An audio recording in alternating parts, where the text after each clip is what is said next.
अम्बेश ज्ञान अकादमी में आपका स्वागत है। मैं उपस्थित हूँ आपके समक्ष कक्षा 12 हिंदी काव्य के साथ, और इसमें पढ़ाया जा रहा है श्रद्धा और मनु। देखते हैं। और वह मुख पर मुस्कान, रक्त किसलय पर ले विश्राम, अरुण की एक किरण अम्लान, अधिक अलसाई हो अभिराम। यहाँ पर देखिए, मनु ने देखा श्रद्धा के मुख पर मुस्कान थिरक रही थी, तो उन्होंने देखा कि उसके मुख पर मनमोहक मुस्कान ऐसी लग रही थी जैसे लाल रक्तिमय नबील कोमल पर सूरज की एक अलसाई सी स्निग्ध किरण विश्राम कर रही हो। आगे कहा मनु ने नभ धरणी बीच, बना जीवन रहस्य निरुपाय, एक पुल का सा जलता भ्रांत, शून्य में फिरता है असहाय। कहा मनु ने, यहाँ मनु अपना परिचय श्रद्धा को देते हुए कहते हैं कि पृथ्वी और आकाश के बीच में इस नीरो स्थान में मेरा एकाकी जीवन एक पहेली बना हुआ है। उसे सुलझाने का मेरे पास कोई उपाय नहीं है। मैं इस निर्जन स्थान में असहाय हूँ, बेसहारा हूँ, अपनी वेदना में जलता हुआ उसी प्रकार इधर उधर भटक रहा हूँ जिस प्रकार जलता हुआ तारा टूटकर यानी उल्का पिंड बिना किसी आश्रय के आकाश में इधर उधर भटकता फिरता है। आगे देखिए। कौन हो तुम बसंत के दूत, बिरस पतझड़ में अति सुकुमार, घन तिमिर में चपला की रेख, तपन में शीतल मंद बयार। इसमें अपना परिचय देने के बाद मनु श्रद्धा से प्रश्न करते हैं कि हे सुकुमार अंगों वाली तुम कौन हो? हे सुकुमार अंगों वाली तुम कौन हो? अचानक इस प्रकार पतझड़ के समान कोपल अपने मीठे, अचानक इस निर्जन स्थान में आकर तुमने मेरे इस अभाव युक्त और निराशा जीवन को उसी प्रकार आशा का संदेश दिया है जिस प्रकार पतझड़ के समय कोयल अपने मीठे सुर से बसंत के आगमन की सूचना देती है। मेरे इस अतिशय निराशापूर्ण जीवन में तुम आशा की किरण जैसी दिखाई दे रही हो। साथ ही वेदना और व्यथा में तप्त मेरे जीवन में शीतल और मंद पवन की भांति नवीन चेतना उत्पन्न कर रही हो। तपन में शीतल मंद बयार, अर्थात इस तप्त में तुम मुझे शीतलता प्रदान कर रही हो। आइए इसमें देखते हैं काव्य सौंदर्य में भाषा साहित्यिक खड़ी बोली, शैली प्रतीकात्मक लाक्षणिक, अलंकार श्लेष उपमा रूपकाशयोग, रस श्रृंगार शब्द शक्ति लक्षणा, गुण प्रसाद एवं माधुरी दोनों।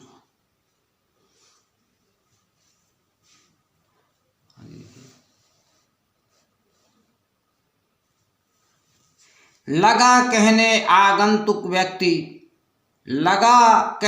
आगंतुक व्यक्ति मिटाता उत्कंठा सविशेष, दे रहा हो कोकिल सानंद सुमन को जो मधुमय संदेश। इसमें देखिए,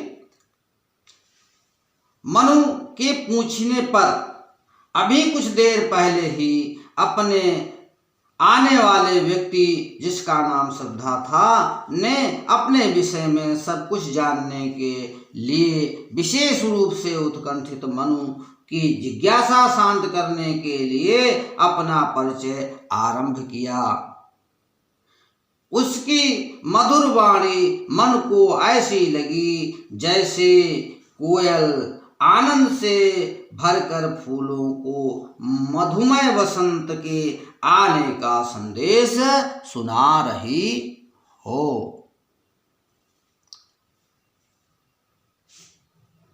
आगे देखिए, भरा था मन में नव उत्साह, सीख लूं ललित कला का ज्ञान। भरा था मन में नव उत्साह, सीख लूं ललित कला का ज्ञान।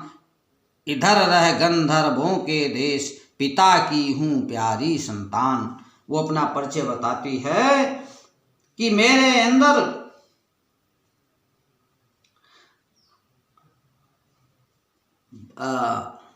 भरा था मन में नव उत्साह। श्रद्धा कहती है कि मेरे युवा मन में नवीन उत्साह से परिपूर्ण है। मेरे मन में ललित कलाओं का ज्ञान सीखने की उत्कंठा जागी है। इसलिए मैं उन ललित कलाओं का यानी गायन, वादन और नृत्य को सीखने के लिए गंधर्वों के देश में निवास करती हूँ। मैं अपने पिता की अत्यंत प्रिय संतान हूँ, अकेली संतान हूं। आइए इसमें भी काव्यिक सौंदर्य देखते हैं। भाषा खड़ी बोली, शैली प्रबंधात्मक है, अलंकार रूपक उपमा, रस श्रृंगार छंद है, गुण माधुर्य और सब शक्ति आविधा है। दृष्ट जब जाति हिमगिर ओर, प्रश्न करता मन अधिक अधीर। धरा की यह सिकु रण भयभीत, आह कैसी है क्या है पीर।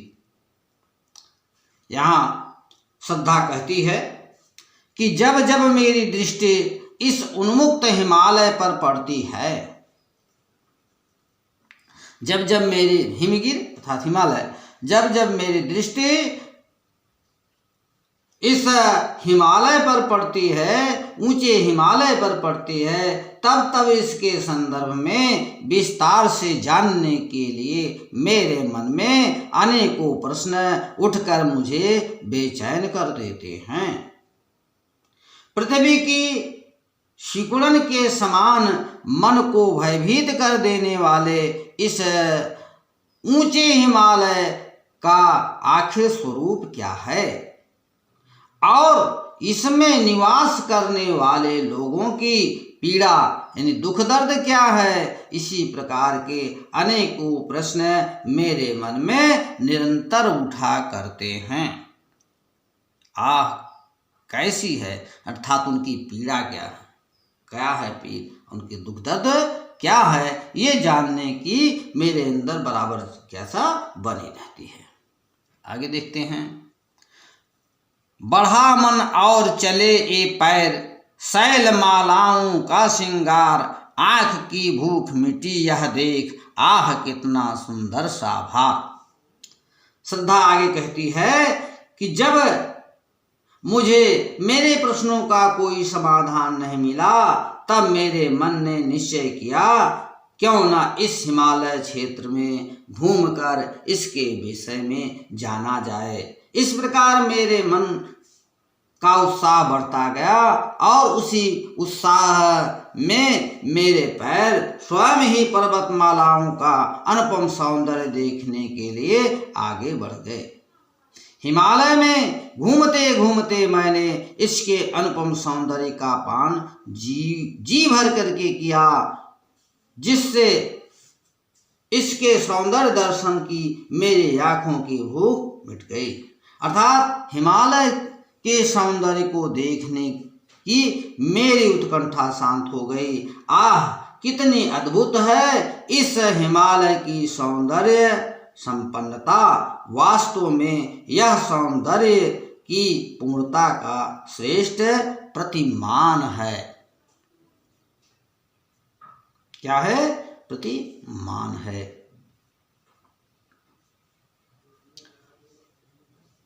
आइए इसमें भी देखते हैं। भाषा खड़ी बोली है, शैली प्रबंधात्मक है, अलंकार रूपक एवं प्रास है, रसांत छंद श्रृंगार छंद है, गुण प्रसाद है, शब्द शक्ति अभिधा एवं लक्षणा है। आगे देखिए,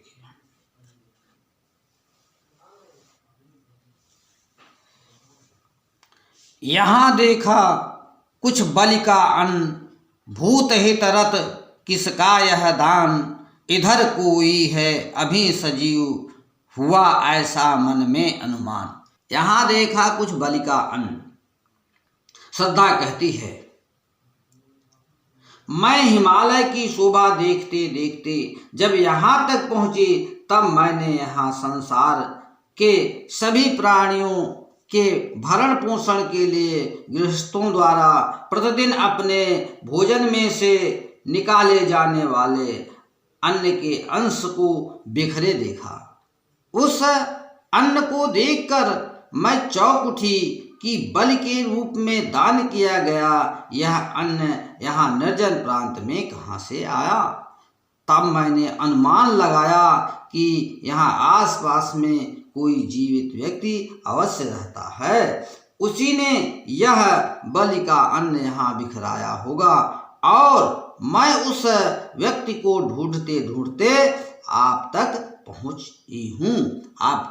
आई हूँ। तपस्वी क्यों इतने हो क्लांत, वेदना का यह कैसा वेग, आह तुम कितने अधिक हताश, बताओ यह कैसा उद्वेग। यहाँ श्रद्धा पूछती है, मगर हे तपस्वी, तुम्हें देखकर मेरी समझ में ये नहीं आता कि तुम इतने थके हुए हो, उदास और मुरझाए हुए हो ऐसा क्यों? तुम्हारे मन में यह वेदना क्यों है, इतनी तीव्रता से उमड़ रही है जो? ओह, तुम जीवन से इतने निराश क्यों हो, जबकि तुम सब प्रकार से सक्षम हो, एक दृढ़ पुरुष हो। आप मुझे समझाइए कि आपका मन क्षोभ से भरा क्यों है। इसमें भी देखते हैं, शैली प्रबंधात्मक है, अलंकार प्रश्न और अनुप्रास है, भाषा शुद्ध साहित्यिक खड़ी बोली है, रस शांत है, छंद श्रृंगार छंद है, गुण प्रसाद शब्द शक्ति अभिधा है। आगे देखिए, दुख की पिछली रजनी बीच विकसता सुख का नवल प्रभात, एक पर्दा यह झीना नील छिपाए हैं जिसमें सुख घात।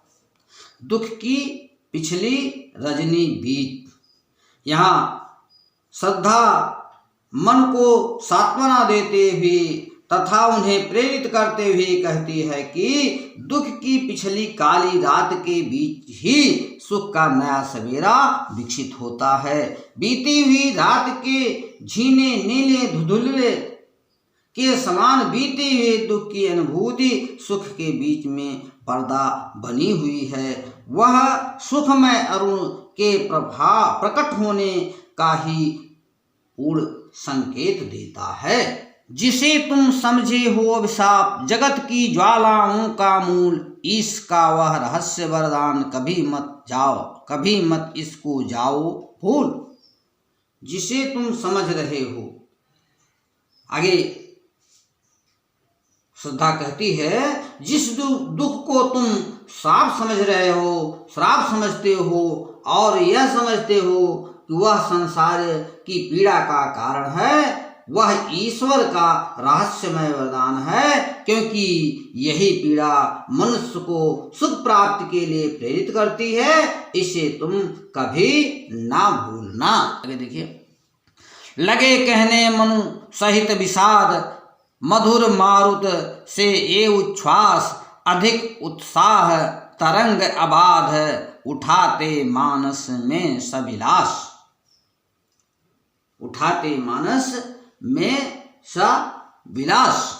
यहाँ श्रद्धा की बातें सुनकर मनु दुख से भरकर उससे कहना आरंभ करते हैं कि तुमने तन मन को आह्लादित करने वाले शीतल मंद सुगंध वायु के समान आनंद प्रदान करने वाले उच्छ्वासों के द्वारा जो विलासपूर्ण बातें कही हैं, वे निरंतर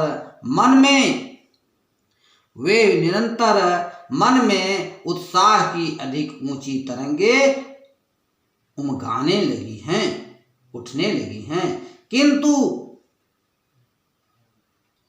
इस बात में कोई भी संदेह नहीं है कि मनुष्य का जीवन बहुत विवश है, किंतु जीवन कितना निरुपाय लिया है देख नहीं संदेह। निराशा है जिसका परिणाम सफलता का वह कल्पित गेह। आगे कहती है, परंतु इस बात में कोई भी संदेह नहीं है कि मनुष्य का जीवन बहुत ही विवशतापूर्ण है, उसके अपने हाथ में कुछ भी नहीं है। यह सब कुछ मैंने अपने जीवन में अनुभव करके देख लिया है। उस अनुभव के द्वारा ही मैं इस निष्कर्ष पर पहुंचा हूं कि मनुष्य अपने जीवन में नित नई सफलताओं की कल्पना करता रहता है, या यह भी कह सकते हैं कि जीवन सफलता की कल्पनाओं का घर है। किंतु वास्तव में यदि विचार करके देखा जाए तो अंततः इस जीवन का परिणाम निराशाजनक ही है, क्योंकि मृत्यु अवसंभावी है और अनिश्चित है, तथा कोई भी मनुष्य संघर्ष मृत्यु का वर्णन नहीं करना चाहता है। आगे देखिए,